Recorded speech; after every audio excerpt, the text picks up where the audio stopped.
여러분, 혹시 오늘도 열심히만 살고 계신가요? 그런데 왜 삶은 제자리일까요? 의지력이 부족해서? 노력이 부족해서? 세계적인 심리학자 벤자민 하디는 말합니다. 인간을 움직이는 건 과거가 아니라 내가 그리는 미래의 모습이다. 안녕하세요. 북일입니다.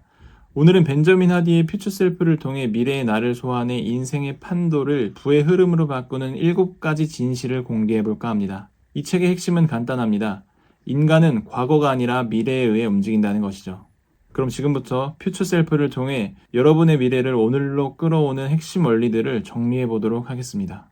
1. 미래의 내가 현재를 결정한다. 6개월 뒤 마라톤 완주를 꿈꾸는 사람을 예로 들어보겠습니다. 42.195km를 완주하기 위해서는 적어도 몇 개월간의 철저한 자기관리와 훈련이 필요하죠. 매일 아침 무거운 몸을 이끌고 5km, 10km를 달리는 그 힘든 과정을 이 사람이 아침마다 달릴 수 있는 이유가 단순히 남들보다 뛰어난 의지력을 가졌기 때문일까요? 하디는 이 책에서 전망이라는 심리학 용어를 강조합니다. 인간은 과거에 묶여 사는 존재가 아니라 자신이 그리는 미래의 모습에 따라 현재를 설계하는 존재라는 것이죠. 빅터 프랭클린이 나치 수용소에서 살아남을 수 있었던 이유도 아내를 꼭 다시 만나야겠다는 의지와 사람들 앞에 서서 강의를 하고 있는 자신의 미래가 그를 견인했기 때문입니다. 지금 당신이 무언가를 참고 도전하고 있다면 그것은 미래의 당신이 현재의 당신을 이끌고 있다는 증거입니다. 만약 오늘 당신의 행동이 무기력하다면 그것은 당신의 의지가 약해서가 아니라 당신이 꿈꾸는 미래의 이미지가 없거나 흐릿하기 때문입니다.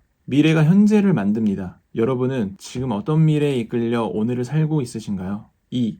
미래의 나는 지금의 나와 다른 사람이다. 10년 전 여러분이 좋아하던 노래나 즐겨 입던 옷차림을 한번 떠올려 보세요. 지금 다시 보면 어떤 느낌이 드시나요? 아마 내가 왜 저런 걸 좋아했지? 하면서 손발이 오글거리는 경험을 하실 겁니다. 이 유치함과 낯설음이 바로 성장의 증거입니다. 10년 전의 당신과 지금의 당신이 완전히 다른 사람인 것처럼 앞으로의 10년 후 당신도 지금과는 전혀 다른 가치관과 능력을 갖춘 낯선 타인일 것입니다. 하디는 우리가 흔히 빠지는 함정인 역사의 종말 환상을 지적합니다. 사람들이 흔히 지금의 내가 완성본이며 앞으로는 크게 변하지 않을 것이라고 착각하는 심리 현상이죠. 하지만 하디는 단언합니다. 미래의 나는 지금의 나와 다른 사람이다 라는 사실을 인정하는 것에서만 진정한 변화가 시작된다는 것이죠. 우리는 흔히 나는 원래 이런 사람이야, 에이 내가 무슨 현재의 성격과 한계 속에 스스로를 가둡니다. 하지만 그것은 고정된 자아라는 감옥에 자신을 가두는 일일 뿐입니다. 현재의 나를 결코 완성본이라 생각하지 마세요. 우리는 끊임없이 진화하는 과정 속에 있습니다.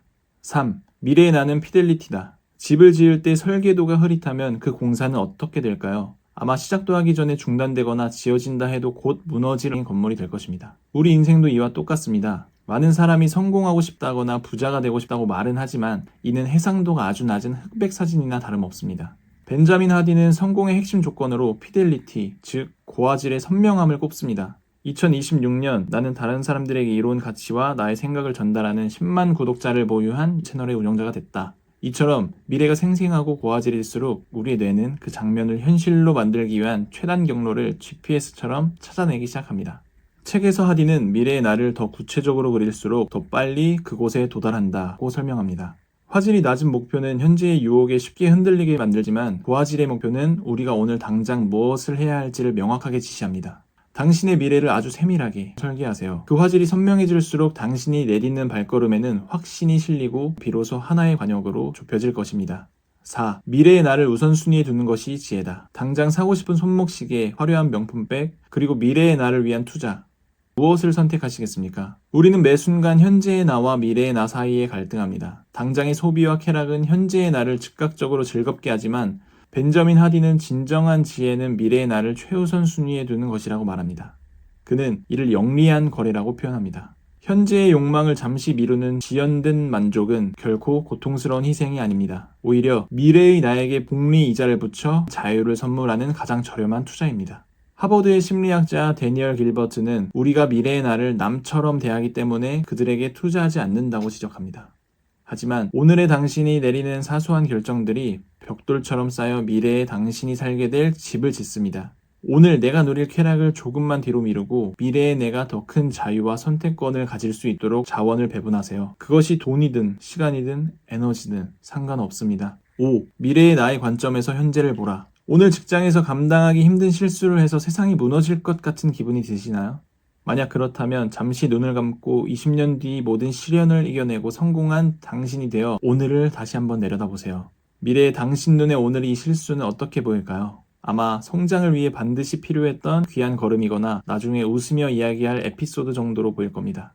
우리는 현재의 작은 파도에 휩쓸려 전체 바다의 흐름을 보지 못할 때가 너무나 많습니다. 과거의 상처나 실패에 매몰되어 나는 역시 안 돼 라고 말하는 것은 과거가 현재를 지배하게 두는 일입니다. 하지만 하디는 말합니다. 과거는 바꿀 수 없지만 과거에 대한 해석은 현재의 내가 바꿀 수 있다. 미래의 시점에서 현재를 보면 불필요한 불안은 눈 녹듯 사라지고 지금 이 순간 진정으로 중요한 것이 무엇인지 명확해집니다. 미래의 당신은 지금 힘들어하는 당신에게 따뜻하게 속삭여 줄 겁니다. 괜찮아. 그건 네가 더 큰 사람으로 성장하기 위한 필수 코스일 뿐이야. 이 관점의 전환이 당신의 오늘을 바꿔줄 것입니다. 6. 성공은 미래의 나에게 투자할 때 온다. 퇴근 후 1시간 당신은 무엇을 하며 시간을 보내고 계신가요? 눈앞에 급한 업무를 처리하며 열심히 살았다고 스스로를 위로합니다. 하지만 하디는 이를 반응적 삶이라고 부르며 경계합니다. 이런 삶은 현재를 소모할 뿐 미래를 만들지 못합니다. 성공하고 싶다면 단 1시간이라도 미래의 내 몸값을 높여줄 새로운 것을 배우거나 깊이 있는 독서에 몰입해야 합니다. 성공은 어느 날 갑자기 하늘에서 떨어지는 운이 절대 아닙니다. 성공이란 미래의 내가 필요로 하는 역량을 현재의 내가 미리 준비해 두었을 때 기회와 만나는 필연적인 화학 반응입니다. 기회는 준비된 자에게 온다. 절대 불변의 진리입니다. 지금 당신이 배우고 있는 새로운 기술, 당신이 읽고 있는 그 책 한 권이 훗날 거대한 파도가 닥쳤을 때 당신을 지탱해줄 배가 될 것입니다.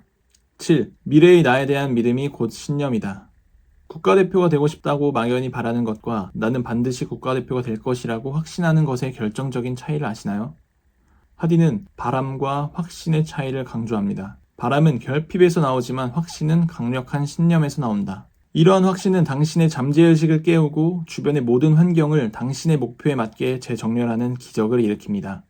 벤저민 하디는 미래의 나에 대한 믿음이 강할수록 더 큰 위험을 감수할 수 있고 더 빠르게 성장할 수 있다고 역설합니다.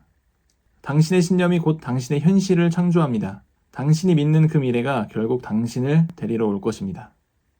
미래에 대한 희망이 사라질 때 인간은 무너진다. 당신이 오늘 내리는 결정이 곧 당신이 만날 미래의 모습입니다. 이 질문을 끝으로 오늘 영상을 마무리하도록 하겠습니다. 10년 뒤 연매출 100억의 CEO가 된다면 오늘 점심 무엇을 먹고 누구와 어떤 대화를 나누시겠습니까? 여러분은 이미 충분한 가능성을 품고 있습니다. 그 마음을 믿고 오늘도 평온하게 나아가시길 바랍니다. 지금까지 북일이었습니다. 감사합니다.